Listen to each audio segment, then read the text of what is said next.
रतिया में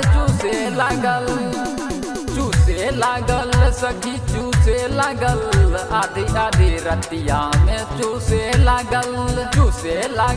सखी चूसे लागल आधी आधी रतिया में चूसे लागल सखी चूसे लागल आधी आधी रतिया में चूसे लागल।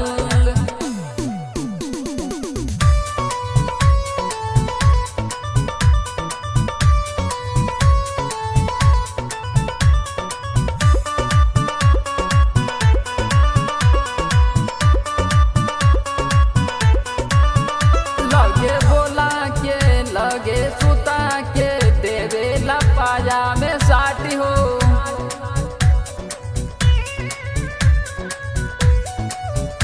भर एक वारी हमारा के छौड़ी करेला से कसी बाती हो चूसे लागल देवरा चूसे लागल आधी आधी रतिया में चूसे लागल सखी चूसे लागल आधी आधी रतिया में चूसे लागल सखी चूसे लागल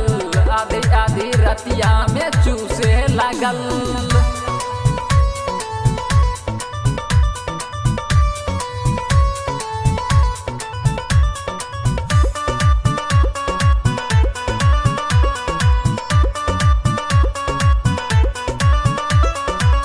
सखी रतिया में हमके दिले बा बहुते दर्द हो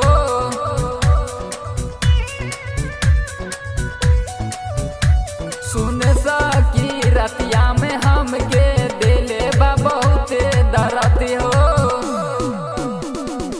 करत रहे ऐसे तैसे करेला हमारे मर्द हो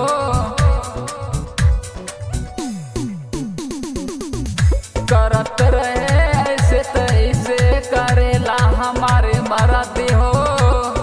चूसे लागल आधी आधी रतिया में चूसे लागल।